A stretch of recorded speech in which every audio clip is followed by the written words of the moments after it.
Hello दोस्तों, I hope आप सभी ठीक होंगे। आज मैं आपके लिए एक ऐसा टॉपिक लेकर आई हूं ना कि आप बिना वीडियो को सेव किए और बिना वीडियो को अंत तक देखे जा ही नहीं पाओगे। अच्छा, क्या कहा?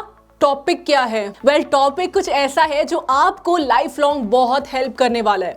ये टॉपिक उन लोगों के लिए है जो कहीं ना कहीं लाइफ में ऑर्डिनरी मैन या फिर जिनको आप प्ले मैन कहते हो वो ना बनकर लाइफ में कुछ ऐसा अचीव करना चाहते हैं कि दुनिया उनको याद रखे। मैं बात कर रही हूं कैसे आप एक ऑर्डिनरी मैन से अपने आप को एक एंटरप्रेन्योर बना सकते हो। And I am going to talk about the 10 different ways wherein an ordinary man can turn himself और हरसेल्फ इनटू एन एंटरप्रेन्योर। अब सबसे पहले पॉइंट की बात करें तो वो है the desire to take the future in your hands. अब आप सोच रहे होंगे कि यार ऐसा तो हम सभी सोचते हैं, हम सभी चाहते हैं कि हमारा फ्यूचर हमारे हाथ में हो, लेकिन होता नहीं है, हाथों से निकल जाता है आपका फ्यूचर। आज मैं आपको एक बहुत ही सीधा तरीका बताती हूँ। देखो, हम सब बहुत कुछ लाइफ में सोचते हैं कि हमें ये अचीव करना है, हमें वो अचीव करना है, लेकिन बहुत ही ऐसे चुनिंदा लोग होते हैं जिनके अंदर वो डिजायरेबल नीड होती है, डिजायरेबल वांट होती है, जहां पर वो फ्यूचर को अपने हिसाब से शेप करना चाहते हैं। एंड आई थिंक ऐसे लोगों के अंदर वो स्पार्क होता है एंटरप्रेन्योर बनने का। अगर आपको लगता है कि आपके अंदर भी वो सेम डिजायर है कि आप फ्यूचर को अपने हिसाब से शेप करना चाहते हो, तो my friend, I have a green flag for you. आप आगे बढ़िए और ऐसे ही अपने लाइफ को अपनी तरीके से कंट्रोल करिए, क्योंकि कहीं ना कहीं अगर आपके अंदर वो जज्बा है तो आप लाइफ में अपने फ्यूचर को अच्छे से कंट्रोल कर सकते हो। अब दूसरा पॉइंट कहता है the need to be their own boss, the need to get that freedom. I totally believe in it. अब मैं ऐसे कई सारे एंटरप्रेन्योर्स को जानती हूं जो कहीं ना कहीं किसी के अंडर काम नहीं करना चाहते थे, उनका जज्बा वो नहीं था। कहीं ना कहीं हम सब 9 to 5 वाली जॉब में रहना चाहते हैं। 9 to 5 वाली जॉब हमें अच्छी लगती है and there are people who are doing it because they are happy about it. But there are people जिनको वो फ्रीडम चाहिए जहां पर वो खुद को ही बॉस कह सकें। अगर आपको भी लगता है कि लाइफ में आप कुछ ऐसा करना चाहते हो, then my friend, go ahead and do your thing. अब तीसरे पॉइंट की तरफ बढ़े तो तीसरा पॉइंट कहता है the people who needs to create and own something. That is a very valid point, don't you think? क्योंकि कहीं ना कहीं जो अपनी चीजें खुद क्रिएट करना चाहते हैं, चीजें ओन करना चाहते हैं, उनके अंदर ये स्किल्स होती है, उनके अंदर एक एंटरप्रेन्योर बनने की स्किल डेफिनेटली होती है। अब फॉर एग्जांपल, अगर मैं चाहती हूं कल को एक प्रोडक्ट डेवलप करना जो सिर्फ मेरा कहलाए, तो कहीं ना कहीं मेरे अंदर वो स्किल आ गई ना जहां पे मैं एक एंटरप्रेन्योर बन सकती हूँ। सिमिलरली, अगर आपको ऐसा लगता है कि आपके अंदर भी कुछ ऐसा जज्बा है जहां पर आप कुछ क्रिएट करना चाहते हो, कुछ ओन करना चाहते हो, then please go ahead and do it। क्योंकि कहीं ना कहीं एक टाइम होता है हर चीज को करने का, एक जज्बा होता है, एंड अगर वो टाइम निकल गया ना आपके अंदर से, तो कहीं ना कहीं फिर आप बाद में पछताओगे कि यार पहले क्यों नहीं बताया हमें। तो आप भी जाएं, और अगर आपको ऐसा लगता है कि कुछ चीजें आपके अंदर हैं जो आपको यूनिक बनाती हैं, आप चीजें अपने हिसाब से कर सकते हो, क्रिएट कर सकते हो, डू इट।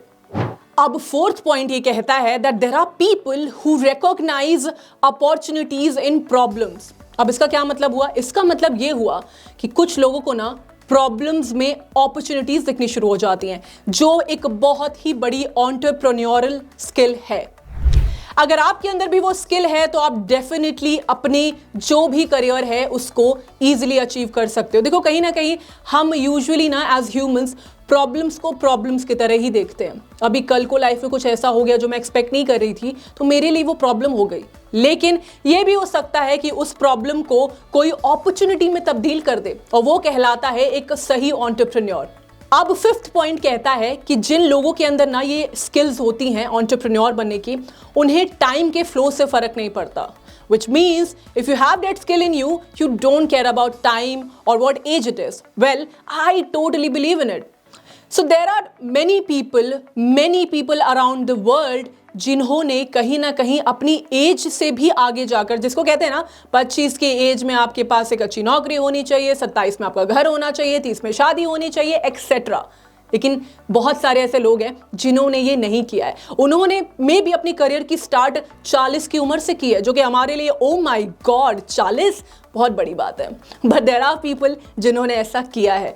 हम एज सोसाइटी कहीं ना कहीं लोगों को बहुत जज करते हैं कि अरे यार ये तो 35 साल की हो गई और कॉलेज जा रही है, क्या करेगी लाइफ में। Well, it doesn't work like that. अगर आप एक एंटरप्रेन्योर बनना चाहते हो और आपको ऐसा लगता है कि 35 साल की उम्र में आपके पास एक ऐसा आइडिया है जो लोगों को हैरान परेशान कर देगा, then go for it। I think यही एक चीज हमारे अंदर एज ह्यूमंस है कि हम इवॉल्व होते रहते हैं, हम सोच सकते हैं अपने सराउंडिंग्स में, और कभी कभी ना 40, 45, 50 की उम्र में ऐसे आइडियाज आते हैं जो आपको मार्क जकरबर्ग से लेके एलॉन मस्क भी बना सकते हैं। I am not kidding, that's true. अब बढ़ते हैं पॉइंट नंबर 6 की तरफ, जो कहता है the people who have a vision to make an impact can be an entrepreneur. Well, I totally believe in it. क्या आपको नहीं लगता कि ऐसे बहुत सारे लोग हैं जो कहीं ना कहीं विजनरी एक मिशन लेकर चलते हैं लाइफ में, उनको पता है कि उनको लाइफ से क्या चाहिए या उनको लाइफ में एग्जैक्टली करना क्या है, and that's how they make a plan, they organise it, they make a fruitful thing out of it. कहीं ना कहीं ये लोग अपनी लाइफ में इतने डिसिप्लिन्ड है, इतने हार्ड वर्किंग है, एंड ऑब्वियसली हसल के साथ लाइफ में आगे बढ़े। जैसे फॉर एग्जांपल मार्क जकरबर्ग हो गए, एलॉन मस्क हो गए, ऐसे बहुत सारे लोग हैं जिन्होंने लाइफ में बहुत कुछ हसल किया है, एंड उनका एक विजन बहुत ज्यादा इंटैक्ट था उनके दिमाग में। उनको पता था कि मुझे तो यही करना है, and that's how they made an impact on the world. अब बढ़ते हैं पॉइंट नंबर 7 की तरफ, जो कहता है to have a financial freedom. Well, I truly believe in it. कहीं ना कहीं जिन्हें पैसे की कदर है या जिन्हें पैसे की भूख है, या फिर मैं ये भी कह सकती हूँ कि जिन्हें एक आइडिया को स्टैब्लिश करने की भूख है, वो ही लोग लाइफ में ऐसा कुछ करना चाहते हैं। उनको कहीं ना कहीं किसी पे डिपेंडेंट नहीं रहना है पैसों के लिए, तो कहीं ना कहीं वो एक ऐसा आइडिया भी डेवलप करते हैं जो सिर्फ उनका ही नहीं बाकियों का भी बहुत भला करता है। अब देखिए, कहीं ना कहीं पैसे तो आते ही आते हैं। अगर आपका एक आइडिया वर्क कर जाता है और अगर लोगों को पसंद आ जाता है, तो सिर्फ वो आइडिया ही नहीं, आपके बैंक बैलेंस भी बहुत ज्यादा भर जाता है। अगर आपको लगता है आपके पास ऐसा कोई आइडिया है और आप दुनिया को ये आइडिया शो करना चाहते हो, तो डोंट थिंक टू मच, अपने आइडिया पे काम करिए, बाहर आइए और लोगों को बताइए कि आप भी लाइफ में ऐसा कुछ अचीव कर सकते हो। अब पॉइंट नंबर 8 कहता है breaking the poverty chain. Well, now there are many people out there जिन्होंने ना सिर्फ देश के लिए, दुनिया के लिए, इनफैक्ट अपनी फैमिलीज के लिए भी वो करने की कोशिश की है, एंड मैं उन सभी लोगों के लिए बहुत ही प्राउड हूँ जो कहीं ना कहीं अपने इस प्रॉपर एक पॉवर्टी चेन को तोड़कर अपने लिए, अपनी फैमिली के लिए एक अलग जिंदगी देते हैं। Because I know a lot of people, चाहे मैं ऑर्डिनरी लोगों की ही क्यों ना बात करूं, वो भी कहीं ना कहीं एक ऐसी साइकिल को तोड़कर बाहर आए हैं जहां पर उन्होंने अपने लाइफ में कुछ नहीं देखा, लेकिन अब वो अपने बच्चों को एक अच्छी लाइफ दे पा रहे हैं। क्यों? क्योंकि उनके अंदर वो स्किल थी, वो जज्बा था लाइफ में कुछ अचीव करने का। अब क्या होता है ना कि अगर आपको ऐसा लगता है कि आप किसी के अंडर काम नहीं करना चाहते, आप कहीं ना कहीं डिसीजन मेकिंग पावर या ओनरशिप फील करना चाहते हो, तो आप ये कर सकते हो। तो यही है मेरा 9th पॉइंट, जो कहता है that you have a power over people, a power over the decision making, the ownership. Well, I believe that there is a lot of kick in it. There are people जो कहीं ना कहीं वो feel करना चाहते हैं, वो चाहते हैं कि छोटे बड़े डिसीजन में उनका भी कहीं ना कहीं रोल हो, इंपॉर्टेंट रोल हो, और ऐसे लोग भी कहीं ना कहीं ऑर्डिनरी लाइफ से एक ऐसी लाइफ बनाना चाहते हैं जहां पर जो भी डिसीजन मेकिंग प्रोसेस है वो उनका हिस्सा बन सके, वो उनका पार्ट बन सके और ओनरशिप को महसूस कर सके। And I think that is also one of the reason कि बहुत सारे लोग वो बेड़ियां तोड़कर, एज आई सेड बिफोर, बेड़ियां तोड़कर आगे बढ़ते हैं और अपने लिए एक ऐसी लाइफ को एस्टैब्लिश करते हैं जहां पर they will be the boss and they will be making the decision. तो अब बढ़ते हैं अपनी फाइनल यानी कि 10th पॉइंट की ओर, जो कहता है रियलाइजिंग योर ओन पोटेंशियल। अब क्या है ना, हमारी सोसाइटी में एक सबसे बड़ी प्रॉब्लम है, आपका बच्चा कितना भी ज़्यादा टैलेंटेड हो, कितना भी ज़्यादा पैशनेट हो, लेकिन कहीं ना कहीं वो ये रियलाइज़ नहीं कर पा रहा है कि उसके अंदर पोटेंशियल कितनी है। जब वो बच्चा बाहर निकल रहा है तो वो देख रहा है कि अरे यार, दुनिया तो बहुत ही ज़्यादा स्मार्ट है, यहाँ पे तो लोग बहुत कुछ अचीव कर रहे हैं, लेकिन मैं वो नहीं कर सकता, even if they have that potential.